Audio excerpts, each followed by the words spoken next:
Hello दोस्तों, नमस्कार। स्वागत है आप सभी का एजुकेशन मंत्रा में। दोस्तों, इस वीडियो में हम बात करने वाले हैं 28,000 पदों पर भर्ती के रास्ता साफ और साथ ही साथ योगी आदित्यनाथ जी के आदेश पर अब भर्तियां शुरू होंगी। और महिला अभ्यर्थियों के लिए अच्छी खबर है। महिला अभ्यर्थियों के लिए कहां पर यहां पर जो अच्छे मौके हैं देखने के लिए मिलेंगे, इन पर हम चर्चा करेंगे। और एलटी ग्रेड शिक्षक भर्ती आखिरकार क्यों फंस रही है, इसका जो विज्ञापन है क्यों नहीं जारी हो रहा है, इनके कारणों पर भी हम चर्चा करने वाले हैं। तो दोस्तों, वीडियो को लाइक एंड शेयर किया करें और चैनल पर पहली बार विजिट कर रहे हैं तो भाई सब्सक्राइब अवश्य कर लें। सब्सक्राइब करने का आपको कोई चार्ज नहीं देना है, इससे आपको लगातार जो इम्पोर्टेंट वीडियो की नोटिफिकेशन है वो मिलती रहेंगी। तो चलिए दोस्तों, वीडियो को शुरू करते हैं। दोस्तों, देखा जाए तो योगी सरकार 2.0 फेज में एक्टिव मोड में आ चुकी है। सभी विभागों को सीएम योगी जी ने आदेश दे रखे हैं कि अपने स्तर से कार्य योजना बनाइए।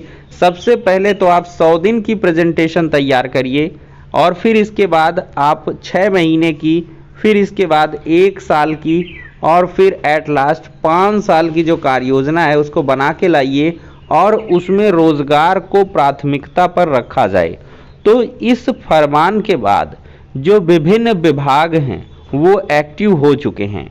तो ऐसे में दोस्तों 28,000 पदों पर आपको जल्द भर्तियां देखने के लिए मिलती हैं। आपको दिखाते हैं।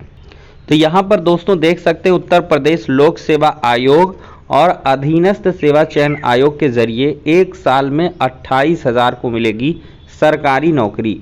देखा जाए तो प्रदेश सरकार 1 साल में 28,455 नई नौकरियां देगी। ये भर्तियां उत्तर प्रदेश लोक सेवा आयोग और उत्तर प्रदेश अधीनस्थ सेवा चयन आयोग के जरिए की जाएंगी। इसके तहत पहले 100 दिन में उत्तर प्रदेश लोक सेवा आयोग 3472 भर्तियां करेगा, फिर 6 माह के दौरान 2242 और अगले 6 माह में 2741 भर्तियां की जाएंगी।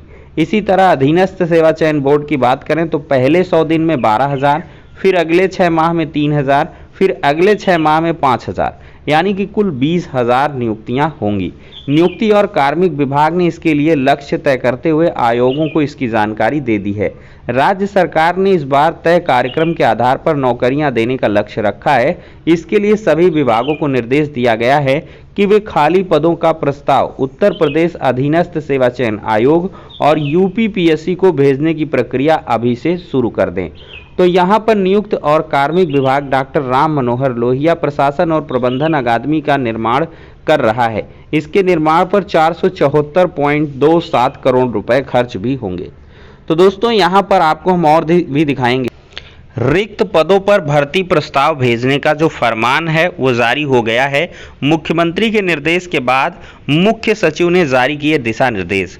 तो दोस्तों, मुख्यमंत्री योगी आदित्यनाथ के निर्देश के बाद मुख्य सचिव ने विभागों को रिक्त पदों को भरने के लिए 31 मई तक अधियाचन यानी कि भर्ती प्रस्ताव भेजने का आदेश जारी कर दिया है। मुख्यमंत्री ने बृहस्पतिवार को कार्मिक विभाग का प्रस्तुतिकरण देखने के बाद रिक्त पदों को भरने के लिए विभागों को समय से अधियाचन भेजने का निर्देश दिया। मुख्य सचिव दुर्गा शंकर मिश्र ने शुक्रवार को शासन के समस्त अपर मुख्य सचिवों, प्रमुख सचिवों, समस्त विभागाध्यक्षों, प्रमुख कार्यालयाध्यक्षों को इस संबंध में दिशा निर्देश जारी किए गए हैं। कहा गया है कि विभिन्न विभागों में रिक्त पदों को भरने के लिए राज्य लोक सेवा आयोग, अधीनस्थ सेवा चयन आयोग को अधियाचन भेजना होता है, लेकिन समय से अधियाचन नहीं मिल पाता है, जिससे जो भर्तियां हैं वो नहीं हो पाती हैं। तो ऐसे में जो डेडलाइन है वो 31 मई निर्धारित की गई हैं। अब दोस्तों, देखा जाए तो सचिव व राजस्व विभाग में 13,000 से ज़्यादा पद खाली हैं। और जो मैंने थंबनेल में लिखा है कि महिला कर्मियों के लिए जो अच्छी खबर है वो आपको यहाँ मिलेगी। देखिए, सचिवालय में जो महिला कार्मिकों की संख्या है वो बहुत कम है।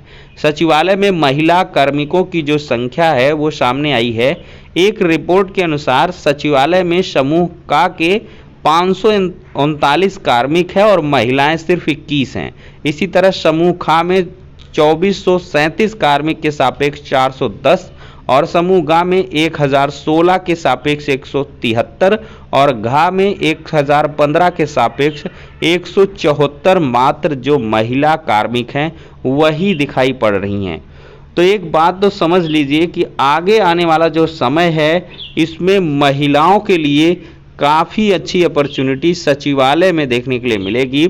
समूह का, ख, ग, घ सभी श्रेणियों में जो रिक्त पद हैं वो आपको यहाँ पर दिखाई पड़ रहे हैं। कुल 3528 रिक्त पद दिखाई दे रहे हैं और राजस्व विभाग में लेखपाल के 9293, राजस्व निरीक्षक के यानी कि कानून गो के 1400 और इसके बाद नायब तहसीलदार प्रोन्नति के 602 और सीधी भर्ती के 156 और तहसीलदार के 327 जो रिक्त पद हैं वो नज़र आ रहे हैं। तो यहाँ पर दोस्तों बहुत सारी भर्तियाँ होंगी और समयबद्ध ढंग से ये होंगी। इनके लिए आदेश भी हो चुका है। अगर जोड़ गांठ की जाए तो जो रिक्त पद हैं वो सचिवालय प्रशासन और राजस्व विभाग में 13,000 से अधिक हैं। मतलब मुख्यमंत्री के स्तर से रिक्त पदों को भरने के निर्देश के बाद इन पदों पर भर्ती की उम्मीद अब जग चुकी है। सरकार का सबसे अहम कामकाजी तंत्र कार्मिकों की जबरदस्त तंगी से जूझ रहा है। सचिवालय में 8,535 पद हैं और इनमें से 1/3 खाली हैं, तो इनको जल्द ही भरा जाएगा और इसके लिए जो आपको नोटिफिकेशन है वो भी UPSSC UPPSC की तरफ से जो भी जैसा वांछित पद है उसके हिसाब से देखने के लिए मिलेगा। तो महिला जो अभ्यर्थी हैं वो लगातार अपनी तैयारी और भी तीव्र कर दें और महिलाओं को कोटे भी एक तरीके से निर्धारित करने की बात है। 22%, 31%, 30%, कुछ भी यहाँ पर कोटा आपको निर्धारित किया जा सकता है और इसके रिलेशन में भी शासन जल्द निर्णय लेने वाला है कि हर एक विभाग में महिलाओं का भी कोटा निर्धारित कर दिया जाए कि 20%, 22% महिलाओं को जॉब मिलनी ही मिलनी है। तो जो महिला अभ्यर्थी हैं वो तैयारी और अच्छे से करें। दोस्तों, LT ग्रेड शिक्षक भर्ती के 550 पद अभी भी फंसे हुए हैं। नए पदों का जो अधियाचन है वो मिल चुका है। 4 साल से दूर नहीं हुआ है पिछली भर्ती का विवाद।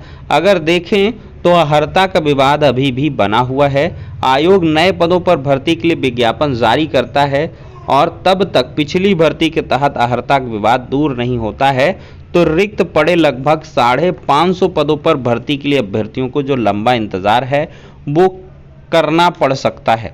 और यहाँ पर NCTE से स्थिति स्पष्ट होने के बाद आयोग ने इन अभ्यर्थियों की फाइलें माध्यमिक शिक्षा निदेशालय को भेजी थी, लेकिन निदेशालय ने फाइलें आयोग को वापस कर दी। ऐसे में कला और हिंदी विषय में 550 से अधिक पदों पर अहर्ता के विवाद के कारण जो भर्ती है वो फंसी हुई है।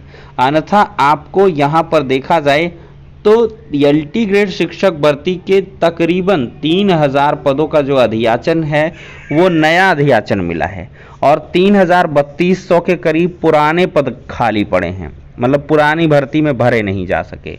तो लगभग 6 साढ़े 6 हुआ, 500 ये जोड़ दीजिए, लगभग 7-8 हज़ार पदों पर जो भर्तियां हैं वो निकल के आ सकती हैं। और जब तक ये अहर्ता का विवाद नहीं निपट पाता है तब तक यहाँ पर दोस्तों आपको भर्ती देखने के लिए नहीं मिलेगी। तो असल वजह यही है। सूत्रों का कहना है कि आयोग ने इस मसले पर NCTE को पत्र भेजकर दिशा निर्देश मांगे थे और NCTE ने ऐसे अभ्यर्थियों को भर्ती के लिए पात्र माना था, क्योंकि केंद्रीय विद्यालयों में ऐसे अभ्यर्थियों को शिक्षक भर्ती के लिए पात्र भी माना जाता है।